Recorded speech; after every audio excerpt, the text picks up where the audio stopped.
우리에게 주시는 하나님의 말씀은 로마서 1장 18절에서 32절까지 말씀입니다. 이 계시의 말씀을 통해서 하나님의 음성 들으시기를 바랍니다. 하나님의 진노가 불의로 진리를 막는 사람들의 모든 경건하지 않음과 불의에 대하여 하늘로부터 나타나더니 이는 하나님을 알만한 것이 그들 속에 보임이라. 하나님께서 이를 그들에게 보이셨느니라. 창세로부터 그에 보이지 아니하는 것들 곧 그의 영원하신 능력과 신성이 그가 만드신 만물에 분명히 보여 알려졌나니 그러므로 그들이 핑계하지 못할지니라. 하나님을 알되 하나님을 영화롭게도 아니하며 감사하지도 아니하고 오히려 그 생각이 허망하여지며 미련한 마음이 어두워졌나니 스스로 지혜 있다 하나 어리석게 되어 썩어지지 아니하는 하나님의 영광을 썩어질 사람과 새와 짐승과 기어다니는 동물 모양의 우상으로 바꾸었느니라. 그러므로 하나님께서 그들을 마음의 정욕대로 더러움에 내버려 두사 그들의 몸을 서로 욕되게 하게 하셨으니 이는 그들이 하나님의 진리를 거짓 것으로 바꾸어 피조물을 조물주보다 더 경배하고 섬김이라. 주는 곧 영원히 찬송하실 이시로다. 이 때문에 하나님께서 그들을 부끄러운 욕심에 내버려 두셨으니 곧 그들의 여자들도 순리대로 쓸 것을 받고 영리로 쓰며 그와 같이 남자들도 순리대로 여자 쓰기를 버리고 서로 향하여 음욕이 부릴 듯하며 남자가 남자와 더불어 부끄러운 일을 행하여 그들의 그릇됨에 상당한 보응을 그들 자신이 받았느니라. 또한 그들이 마음에 하나님 두기를 싫어하며 하나님께서 그들을 그 상실한 마음대로 내버려 두사 합당하지 못한 일을 하게 하셨으니 곧 모든 불의, 추악, 탐욕, 악의가 가득한 자요, 시기, 살인, 분쟁, 사기, 악독이 가득한 자요, 수근수근하는 자요, 비방하는 자요, 하나님께서 미워하시는 자요, 능욕하는 자요, 교만한 자요, 자랑하는 자요, 악을 도모하는 자요, 부모를 거역하는 자요, 우매한 자요, 배약하는 자요, 무정한 자요, 무자비한 자라. 그들이 이 같은 일을 행하는 자는 사형에 해당한다고 하나님께서 정하심을 알고도 자기들만 행할 뿐 아니라 또한 그런 일을 행하는 자들을 옳다 하느니라. 아멘. 다른 때 같았으면은 이제 장마도 끝나고 참 여행하기 좋은, 휴가 가기 좋은 그런 때가 되었는데 코로나19 때문에 우리는 여행도 또 휴가도 자유롭게 할 수 없는 그렇게 되어버렸습니다. 이런 전염병 상황만 아니라고 한다면 참 여러분, 여행은 우리에게 굉장히 우리의 삶을 풍성하게 하는 참 좋은 것입니다. 그런 말이 있습니다. 천국에서 남는 것은 주의 이름으로 수고하고 봉사한 것뿐이라면 인생에서 남는 것은 여행 다녀온 추억뿐이다. 그런 얘기가 있습니다. 저는 늘 시간은 지나가면 다시 돌아오지 않지만은 돈은 언제든지 생길 수 있으니까 빚을 내서라도 여행을 하는 것이 좋다, 그렇게 생각하고 우리 아이들에게도 비교적 많은 여행을 할 수 있도록 배려를 했고 또 저 자신도 비교적 많은 여행을 했던 사람 중에 하나라고 할 수 있습니다. 그런데 막상 그 여행을 해보면 떠나기 전에 준비할 때가 제일 좋습니다. 여행 계획 스케줄을 짜고 또 여행 가방을 챙길 때 그때가 제일 좋아요. 설레임도 있고 또 가보지 못한 곳에 대한 기대감도 있고요. 또 어떤 때는 그 설레임 때문에 잠을 설치기도 합니다. 그런데 막상 집을 떠나게 되어지면 다 불편하고 고생이죠. 처음 며칠 동안은 잘 느끼지 못하다가 얼마 지나면은 만사가 다 귀찮고 오직 빨리 집에 가고 싶은 생각밖에 없습니다. 천하 없는 거 별거 다 갖다 주면서 먹어보라고 해도 빨리 집에 가가지고 된장국이나 시원하게 끓여 먹었으면 좋겠다, 그런 생각밖에 들지 않습니다. 요즘은 워낙 여행 산업이 발달해가지고 세계 어디를 가도 여행사에서 너무 잘 준비해 주지만은요, 예전에 가이드 없이 혼자 여행을 다닐 때 늘 생각지 못했던 많은 일들이 일어났었습니다. 오늘은 여기서부터 여기까지 가야 되겠다, 이렇게 이제 계획을 했었는데 뭐 비가 너무 많이 와가지고 꼼짝을 할 수 없다든지, 또 길이 없어져 버려가지고 폐쇄되어가지고 도저히 갈 수 없다든지, 어디서 누구하고 만나기로 분명히 약속을 했는데 그 사람이 안 나오는 겁니다. 무슨 일이 있는지 연락도 안 내고 나오지도 않는다든지. 가난한 나라에서는 흔히 있는 일인데 비행기 스케줄이 뭐 시간이 변경되어 버리거나 아니면 아예 없어져 버리거나 그런 일들이 늘 있습니다. 막상 여행을 해보면 여행 가방을 챙기면서 생각했던 일들이 그림처럼 진행이 되질 않습니다. 그리고 한번 빗나가 버리면 그 다음부터는 원래 계획했던 대로 돌아가서 다시 처음부터 시작할 수가 없습니다. 첫 단추가 잘못 끼워졌다는 것을 알면서도 그냥 그 길을 갈 수밖에 없어요. 왜냐하면 시간을 돌이킬 수도 없고 상황을 되돌릴 수 없기 때문입니다. 그런데 우리의 인생이라고 하는 것이 바로 그렇습니다. 인생이라고 하는 것이 내가 계획된 대로, 내가 생각했던 대로 되어지질 않습니다. 빗나간 화살 같은 인생을 우리가 살고 있고 또 앞으로도 그럴 수밖에 없을 것입니다. 활을 쏘는 사람이요, 일부러 잘못 쏘는 사람은 아무도 없습니다. 다 정확하게 명중을 시키려고 최선을 다하죠. 그러나 손에서 떠난 화살은요, 내 마음대로 날아갈 주질 않습니다. 화살을 손에 잡고 있는 동안에는 그래도 어떻게 해볼 수 있는데 한없이 잡고만 있을 수 없잖아요. 어느 순간에는 이 화살을 놔야 되는데 내 손을 떠난 화살이 내 마음대로 날아가 주지 않습니다. 인생이라고 하는 것이 그렇습니다. 내 마음대로, 내가 하고 싶은 대로, 내가 계획했던 대로, 내가 원했던 대로 살 수 없는 것이 어쩌면 우리의 인생입니다. 그래서 제가 오늘 설교의 제목을 빗나간 화살 같은 인생이라 그렇게 정해 보았습니다. 신약 성경에 나오는 죄에 대한 단어들이 많이 있습니다. 가장 대표적으로는 하마르티아라고 해가지고요, 빗나간 화살이라는 뜻입니다. 어떤 목표에 미달이 된 거죠. 정확하게 맞춰야 되는데 화살이 빗나가 버린 겁니다. 목표에 미달된 거, 명중시키겠다고 쏜다고 쏜 것이 빗나가 버린 겁니다. 그러니 어찌하겠습니까? 이게 하마르티아 죄라고 하는 개념이고요. 파라바리스라고 하는 말이 있는데 이거는 줄이나 길을 제대로 따라가지 못한 거, 고개사가 외줄을 따라가야 떨어지지 않죠. 한 번만 조금만 실수해도 뚝 떨어지죠. 그 길을 그대로 따라가야 되는데 그 길을 따라가지 못한 거, 이게 파라바리스. 기차는 궤도 위를 달려가야 되잖아요. 그 길을 벗어나게 되어지면은 큰 사고가 나죠. 외도, 길이 아닌 다른 곳으로 가는 거, 그것이 죄인 겁니다. 파라포토아라고 하는 말이 있는데 미끄러져 넘어진다, 그런 뜻입니다. 중심을 잡지 못하는 거죠.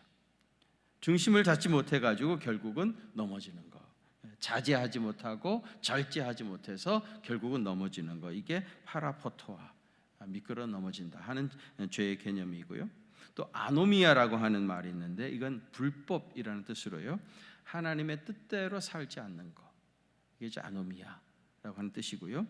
오페이네마라고 하는 말이 있는데 이건 부채라는 뜻으로 다 반드시 갚지 않으면 안 되는 거, 이게 오페이네미아, 부채라고 하는 죄의 개념입니다.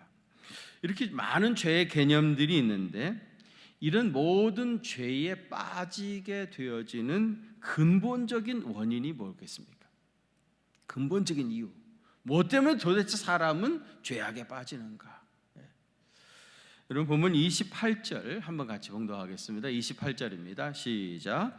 또한 그들이 마음에 하나님 두기를 싫어하며 하나님께서 그들을 그 상실한 마음대로 내버려 두사 합당하지 못한 일을 하게 하셨으니. 아멘.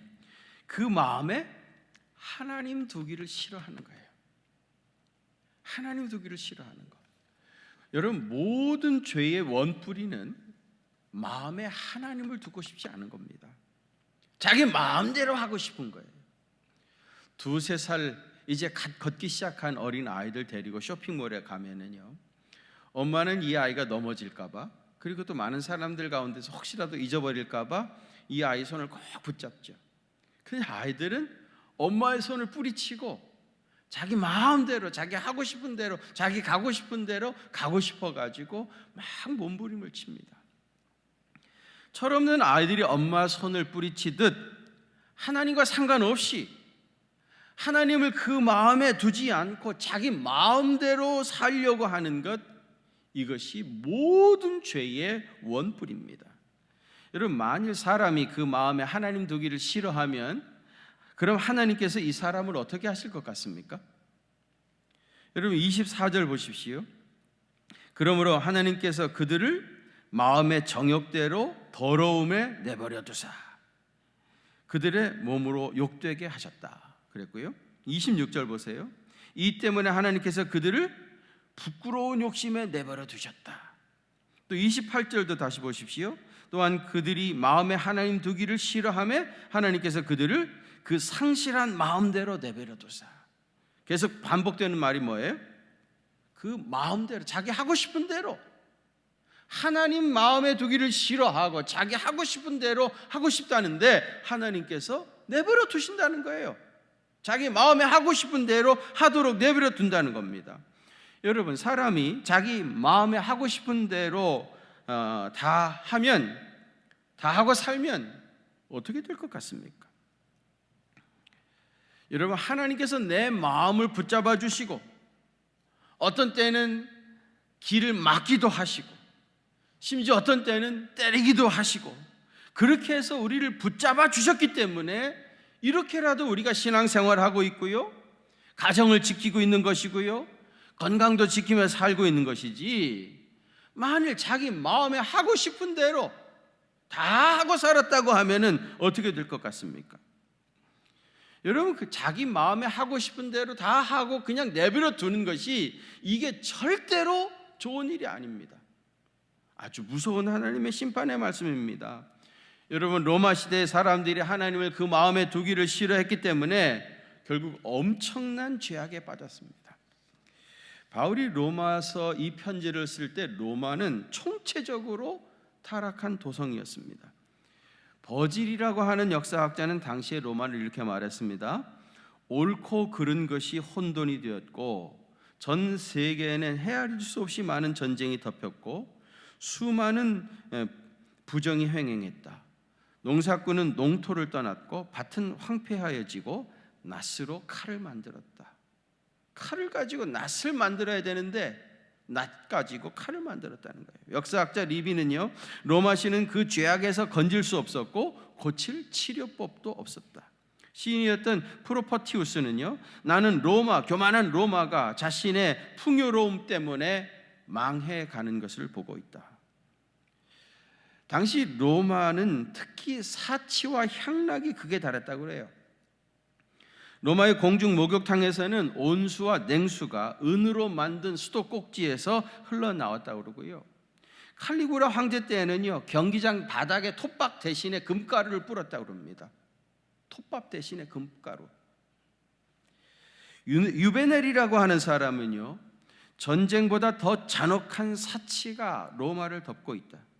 로마의 빈곤이 사라졌기 때문에 탐욕이 세상을 지배하고 있다 그랬습니다.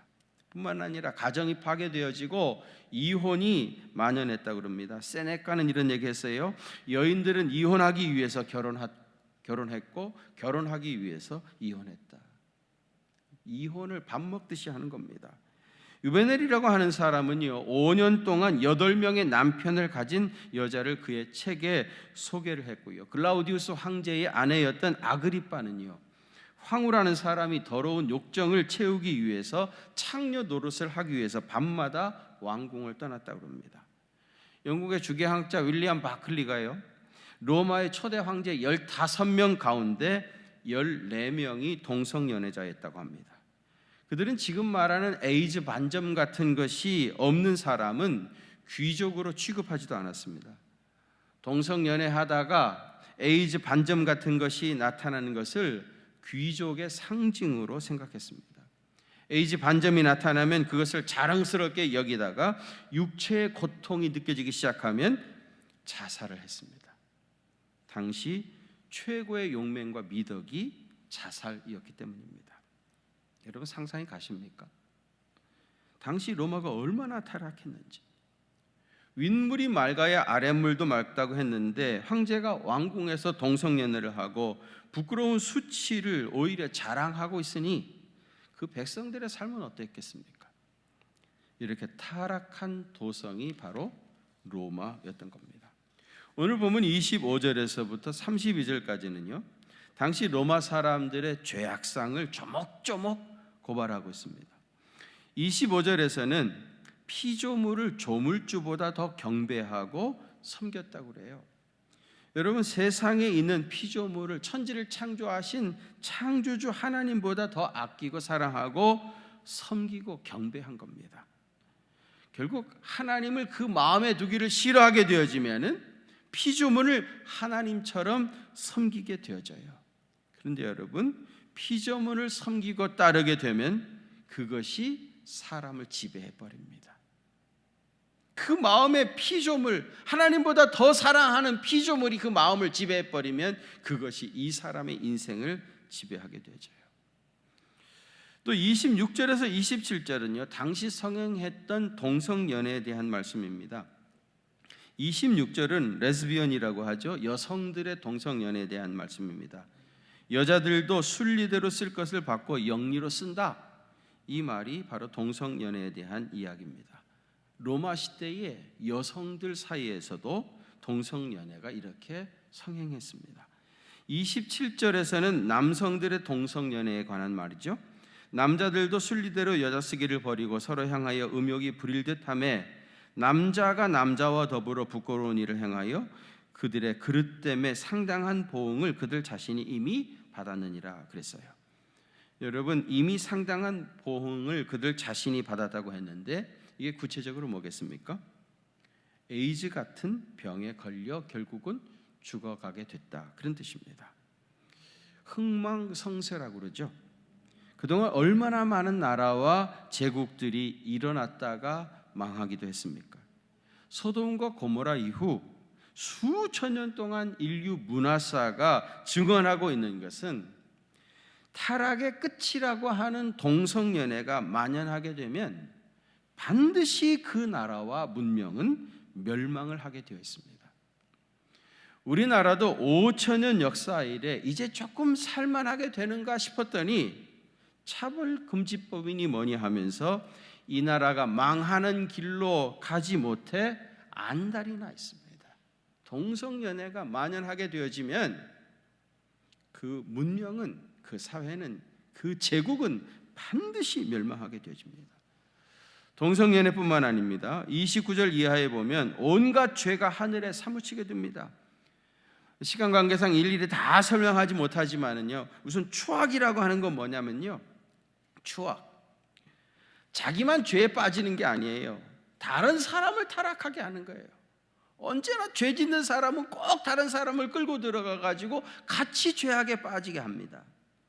탐욕은요, 저주받은 소유욕입니다. 족한 줄 알지 못하고, 그만하면 족한 줄 알지 못하고 끝도 없이 더 한없이 탐욕을 부리는 것.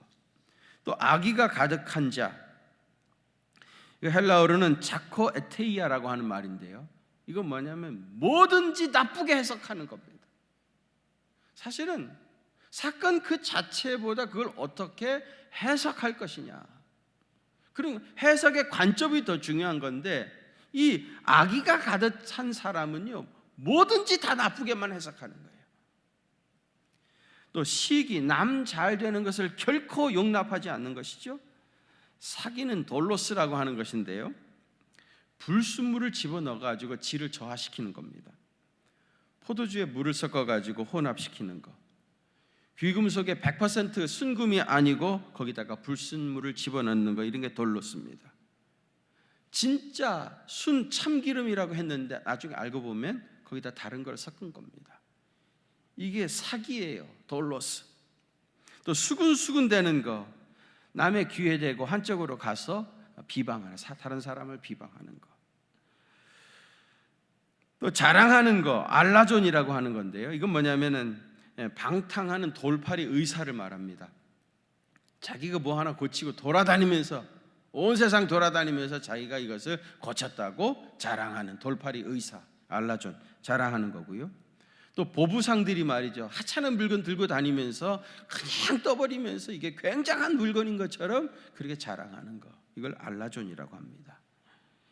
또 31절에 보면 배약하는 자라고 했는데요. 배약하는 자, 약속을 지키지 않고 어기는 거죠.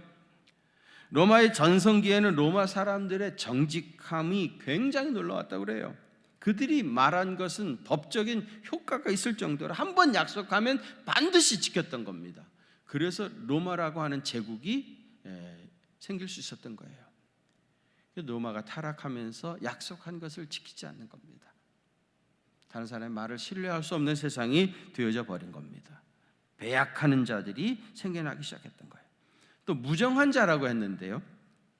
당시 로마는요, 어린아이 생명들을 너무 경시했다고 그래요. 이때처럼 어린아이를 값없이 취급한 적이 없었다고 그럽니다.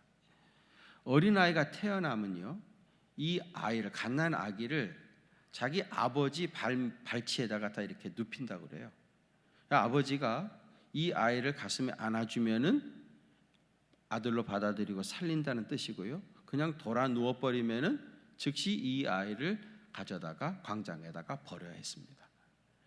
그래서 로마 시대 하룻밤에도 이렇게 해서 버려진 어린 아이들이 30-40명이 있었다고 그래요. 아기들이. 그렇게 해서 버려진 겁니다. 또 노예들이 많이 있었잖아요. 노예는 당시에 말하는 짐승이었습니다. 말하는 짐승. 돼지 키우다가 잡아먹는 것처럼요, 노예가 노예를 죽인다거나 고문을 한다거나 이런 모든 권한이 주인에게 있었어요. 한 번은 이런 일이 있었다고 그래요. 어떤 노예가 쟁반에다가 와인글라스를 들고 가는데 발에 걸려가지고 넘어진 거예요. 넘어지면서 와인글라스가 쨍그랑하면서 깨졌습니다. 그랬더니 즉시 그 순간에 이 주인이 이 노예를 그 연못에다 그냥 던져버린 겁니다. 그 연못에 칠성장어라고 하는 식인어들이 득실거리고 있었는데 순식간에 온 연못이 피바다가 되면서 칠성장어가 이 노예를 다 뜯어먹고 말았던 겁니다. 이렇게 잔인한 일들이 당시 로마 사회에 있었습니다. 여러분, 어쩌다가 로마가 이 지경에까지 이르게 됐겠습니까? 아까 28절에 그들의 마음에 하나님 두기를 싫어하니까, 하나님 두기를 그 마음에 싫어하니 결국은 이렇게 되어진 겁니다. 그 마음에 하나님 두기를 싫어하고 자기 마음대로 하고 싶은 대로 다 하고 살면은 결국은 이렇게 됩니다. 여러분, 사람은 타고나길 죄성을 가지고 태어났습니다. 이걸 원죄라고 그러죠. 죄송하지만 내 속에는 선한 것이 없습니다. 하나님께 간섭받지 않고 나 하고 싶은 대로 다 하고 살면 결국 이런 죄악에 빠져들게 되어집니다.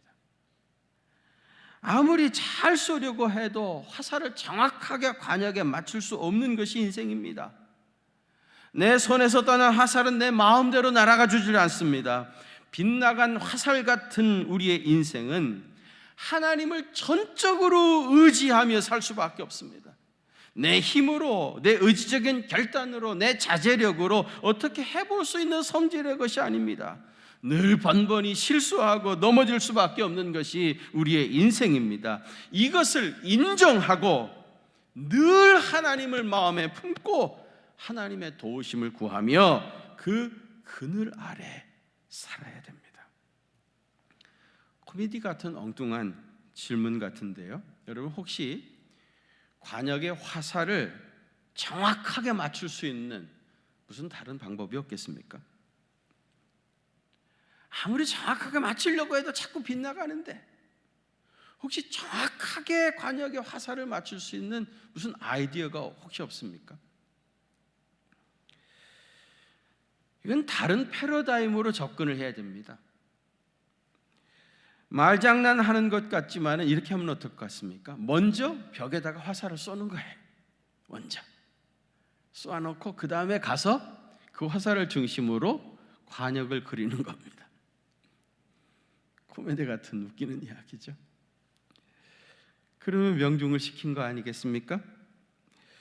우리가 의롭게 되는 것도 예수님의 십자가 위에 내 인생을 관역처럼 그려가면 의롭게 되지 않겠습니까? 우리의 삶의 중심에 예수 그리스도의 십자가를 먼저 우뚝 세워놓고 주님을 그 마음에 품고 살게 되어지면 죄악에 빠져들지 않을 수가 있습니다. 예수님의 십자가만이 모든 죄와 유혹으로부터 우리를 지킬 수가 있습니다. 여러분, 탕자의 이야기에서처럼 죄는 누가 억지로 시킨 게 아닙니다. 자기 자신이 그 마음에 하고 싶어서 한 겁니다. 탕자 보고 아버지가 너 나가라고 했습니까? 누가 시켜서 억지로 한 게 아닙니다. 자기 마음에 하고 싶어서 한 겁니다. 자기 마음에 하고 싶어서 했다고 하면 행복했어야죠. 자기가 그렇게 하고 싶었으니까 그걸 할 수 있었다고 하면 행복하고 좋았어야죠. 근데 자기가 하고 싶어가지고 한 것인데 그것이 이 사람을 얼마나 고통스럽게 했는지 몰라요. 얼마나 고통스러웠으면은 자기 발로 나갔던 그 집에 자기가 돌아왔겠습니까? 아마 탕자는 자기 집으로 돌아오는 일만큼은 절대로 하고 싶지 않았을 겁니다. 그런데 돌아올 수밖에 없을 정도로 그는 고통스러웠던 거예요. 자기가 하고 싶은 대로 하면, 자기 마음에 하고 싶은 그대로 하게 되어지면 결국은 그렇게 되어집니다. 우리가 말하는 해방의 기쁨이라고 하는 것은 죄에서 벗어난 기쁨입니다. 하나님을 늘 그 마음에 품고 주님의 품 안에 있을 때 주님이 주시는 참된 기쁨, 그것이 교회가 말하는 예수님이 말씀하셨던 해방의 기쁨입니다. 사랑하는 성도 여러분, 십자가 위에 여러분의 인생을 설계하시고 늘 하나님을 그 마음에 품고 살아서 주님이 주시는 놀라운 은혜와 기쁨, 그리고 죄에서 벗어난 해방의 기쁨을 누리며 살게 되시기를 주님의 이름으로 축원합니다. 기도하겠습니다. 하나님 아버지, 우리는 이제 막 걷기 시작한 철없는 어린 아이들처럼 하나님의 손을 뿌리치고 내 마음대로, 나 하고 싶은 대로 하나님 그 마음에 두기를 싫어하고 자기 마음의 소원을 따라 살기를 간절히 원하는데 그것이 얼마나 무서운 죄에 우리를 빠지게 하며 고통스럽게 하는지 당시 로마의 타락상을 통해서 깨닫게 하여 주신 것을 감사를 드립니다. 주님, 평생 주님 마음에 그 중심에 품고 살게 하여 주시옵시고 주께서 내미신 손 붙잡고 살게 하여 주시옵시고 주님의 인도하심을 받아서 죄에 대하여 죽은 자로, 의에 대하여만 산 자로 살아가는 참된 해방의 기쁨을 누리며 살아갈 수 있도록 은혜 더해 주시옵소서. 우리 자신뿐만 아니라 우리 사랑하는 자녀들도 평생을 그렇게 살아서 주님 믿는 믿음 안에 살아서 주의 주시는 말할 수 없는 은혜와 기쁨을 누리는 귀한 생애 되게 해 주옵소서. 이제는 우리 구주 예수 그리스도의 그 크신 은혜와 하나님 우리 아버지의 무한하신 사랑하심과 성령님의 위로하심과 교통하심이 우리 경기중앙교회 사랑하는 성도들과 또 저들의 가정과 그 생업의 현장들 위에 이제로부터 영원토록 함께 계시옵기를 간절히 축원하옵나이다. 아멘.